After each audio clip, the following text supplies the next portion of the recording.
3월 25일 목요일, 오늘의 말씀은 누가복음 21장 29절로 38절입니다. 계속해서 예수님께서 종말에 대하여 말씀하십니다. 29절부터 36절까지는 예수님께서 때와 징조에 대한 사람들의 질문 중 징조를 설명하셨고, 이제는 때와 관련된 교훈을 말씀하십니다. 여러분, 종말의 때는 언제 올까요? 이 종말의 때하여서 구체적으로 언제다라고 이야기하는 사람들은 다 이단이죠. 그래서 우리가 이것을 잘 분별해야 하는데요. 예수님은 종말의 구체적인 시간을 알리지 않으시고, 그럼에도 불구하고 확실하게 종말은 온다, 인자가 확실히 올 것이다 라는 사실을 강조하십니다. 인자의 재림에 합당한 준비가 그래서 어떤 것인지 말씀하시면서 이 성전에서 다시 한번 말씀을 가르치시며 또 백성들 가운데에 말씀을 전하신 그런 모습들을 보여주십니다. 구체적으로 말씀을 살펴보면요, 예수님께서는 종말의 확실성을 강조하기 위해서 무화과 나무 그리고 나무들의 비유로 그 당시 이제 청중들이 알고 있는 상식을 활용해서 말씀하세요. 이 무화과 나무는 팔레스타인에서 잘 알려진 나무였고 특히 올리브산 주변에 많았습니다.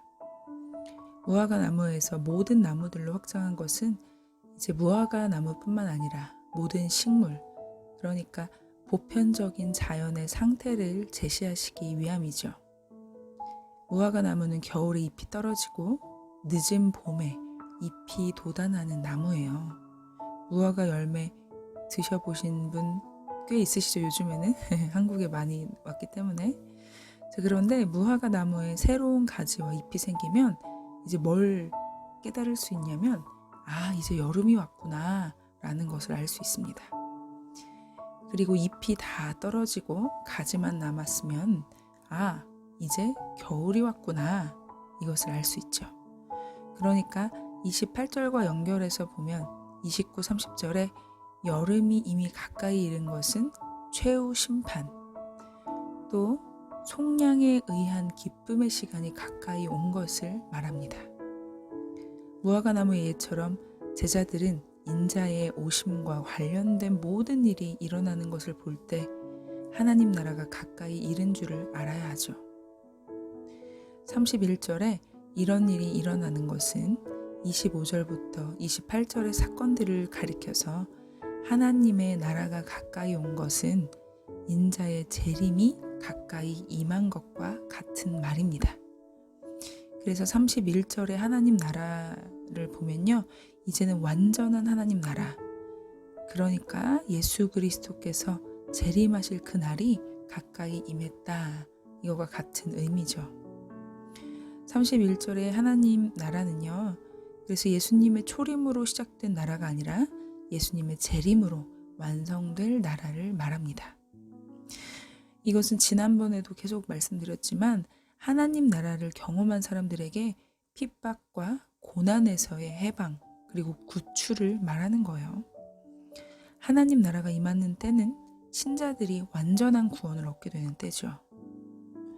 인자의 오심과 하나님 나라의 도래는 동일한 종말론적 사건의 다른 표현이고 강조입니다.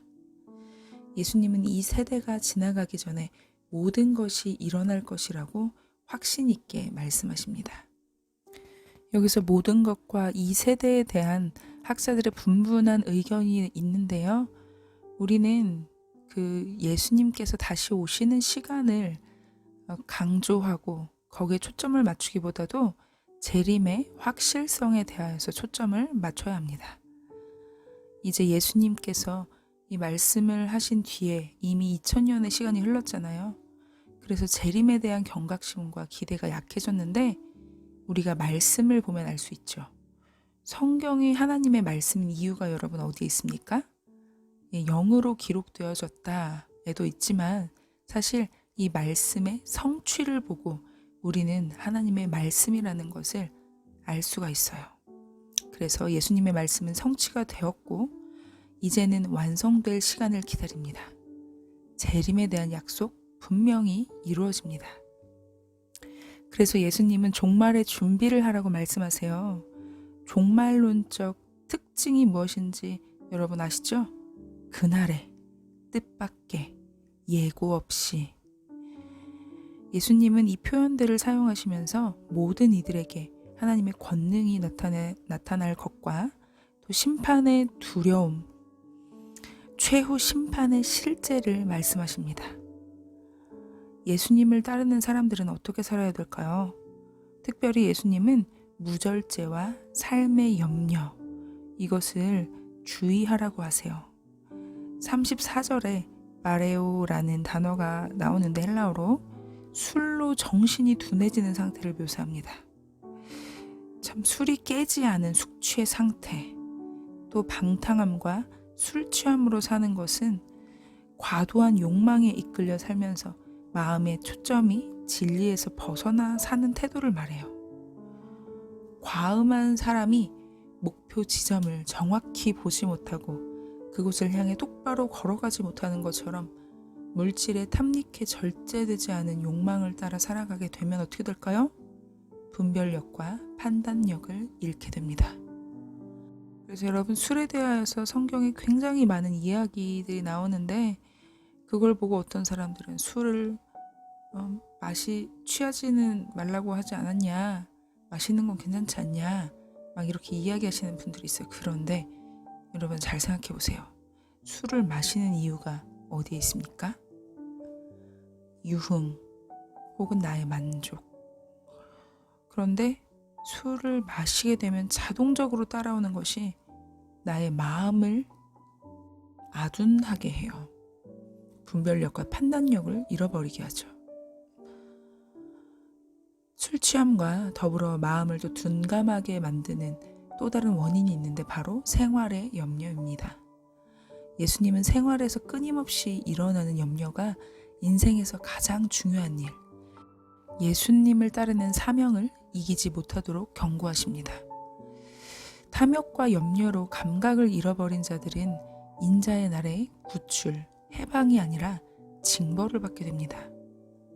과도한 욕망에 마음을 빼앗기고 생활의 염려로 마음을 빼앗긴 사람들은 그날 그것이 기쁨의 날로 다가오는 것이 아니라 덫과 같이 뜻밖에 임하게 되는 거예요. 도적같이 임한다라는 표현이 나오죠. 그래서 예수님께서는 기도를 강조하세요. 항상 깨어서 일어나게 될 이 모든 일들에서 벗어날 수 있도록, 인자 앞에 설 수 있도록 기도해야 합니다. 항상 깨어있는 태도는 기도하는 생활과 평행을 이뤄요. 인자 앞에 서는 것은 욕망과 물질에 사로잡히는 길에서 벗어나서 인자 앞에서 얻게 될 자유와 해방의 상태를 준비하는 것입니다. 주의하라, 깨어있으라. 여러분, 주의하고 깨어있는 것이 재림을 준비하는 모든 시대, 신자의 특징이어야 합니다. 신자들로 하여금 예수님의 말씀과 경고에서 벗어나게 하는 강력한 힘과 유혹, 이것은 물질주의죠. 돈에 영혼을 빼앗기면 말씀에 대해서 매력을 잃어버려요. 돈을 우선순위에 두고 사는 사람은 오직 돈에 대한 염려에 사로잡혀서 종말에 대한 두려움과 경각심을 느끼지 못합니다. 늘 주의하고 깨어 기도하는 것이 우리에게 최고의 방법이 되는 거죠. 기도는 재림을 기다리는 신자가 신앙 초점을 잃지 않도록 도와주는 최고의 준비입니다. 그러니 방탕함과 술 취함으로 마음이 혼미해지거나 생활의 염려로 마음이 둔해지지 않도록 조심할까요? 영적 권태와 나태에 빠지지 않도록 힘써 기도해야 합니다. 다시 오실 주님을 기다리는 것이 나에게 불편한 긴장이 아니라 자연스럽고 소망이 되는 일상이 되어야 되는 거죠. 내가 만약에 주님이 오시는 것에 대한 부담과 불편함이 있다면 잘 생각해 보아야 돼요. 내가 믿음이 있는가? 내가 주님을 우선순위에 두고 살아가고 있는가? 예수님은 이제 본문으로 돌아와서 낮에는 성전에서 가르치시고 밤에는 감람원, 올리브 산에서 숙박하셨어요. 자, 이제 숙박이라는 단어가 나오는데 이 헬라어로 조마이라고 얘기를 해요. 이것은 예수님과 그 제자 일행이 올리브 산에서 지금으로 말하면 야영을 한 거예요. 계속적으로 말씀을 선포하시고 또 밤에는 기도 생활을 하시면서 예수님은 자신의 생의 마지막을 향하여 달려가고 계셨습니다. 자, 여러분, 오늘은 지난번 며칠 동안 계속 종말에 대한 설교랜다 말씀을 보았는데, 참 요즘 코로나로 인하여서 종말에 대한 경각심이 조금 깨긴 했죠. 언제 끝이 올지 모르고 또 언제 정말 주님이 오실지 모르는 이 상황, 우리 코로나로 인하여서 다시 한번 또 생각하게 되는 계기가 되었는데요. 여러분, 그날은 정말 뜻밖의 예고 없이 우리에게 찾아올 거예요. 그런데 이 그날을 생각할 때 주님 정말 빨리 오셨으면 좋겠다. 주님과 완전한 연합, 하나님 나라를 살고 싶다. 이렇게 기대하시는 분들은 너무나도 잘 살고 계시는 거예요. 이렇게 꾸준히 소망을 가지면서 살길 축복하고요. 만약에 이런 마음이 아니라면 여러분, 기도의 자리에 나아가길 원합니다. 주님, 나를 불쌍히 여겨주시고 주님의 재림이 나에게 불편한 긴장이 아니라 기대와 소망이 되게 하여 주십시오. 이런 신앙의 초점을 잃지 않는 기도, 그런 기도를 했으면 좋겠네요. 함께 기도할게요. 하나님, 주님의 말씀은 반드시 성취됩니다. 성전 멸망뿐만 아니라 하나님의 나라가 가까이 왔음을 우리는 이 모든 시대적 흐름을 통하여서 보게 됩니다. 그런데 주님이 도적같이 임한다는 이 사실 앞에 우리는 어떠한 준비를 하고 있는지 우리 자신을 살펴보길 원합니다. 주님이 오시는 것이 불편한 긴장감, 이런 마음이 아니라 주님이 오심이 나에게 너무나도 기쁨이 되고 소망이 되고 행복이 되는 그런 우리의 삶이 되게 도와주십시오. 그래서 늘 주의하고 깨어 기도하여 술 취하고 방탕하고 탐욕과 염려로 감각을 잃어버리는 것이 아니라 늘 주님 앞에 무릎 꿇고 기도하며 주님이 오실 것을 기대하며 살아가는 우리가 되게 도와주시옵소서. 주님 반드시 오십니다. 늘 기억하게 하여 주시옵소서. 오늘도 함께 하실 주님, 다시 오실 주님을 묵상합니다. 더욱더 우리 가운데 성령 충만하게 일하여 주시옵소서. 감사하며 예수님의 이름으로 기도드립니다. 아멘. 네, 여러분, 오늘도 주님 앞에서 주님이 다시 오실 것처럼 하루를 열심히 그리고 멋지게 살아가시는 저와 여러분이 되길 축복하며 기도합니다. 오늘 목요일 조금 지치고 힘들 수도 있지만 다 같이 힘내면 좋겠어요. 네. 그리고 특별히 제가 힘든 분들 저한테 말씀하시고 연락하시고 하면 제가 또 위로해 드릴 테니까 뭐든지요. 뭐 쿠폰이든 뭐 말이든 기도든 여러분과 늘 함께 하고 싶습니다. 그러니 제가 생각나시면 언제든지 연락 주시고 밥 한번 사주세요 하면 당연히 언제든지 맛있는 밥을 대접하겠습니다. 그러니 자, 여러분 함께 힘냅시다. 오늘도 주님 안에서 평안하세요. 샬롬.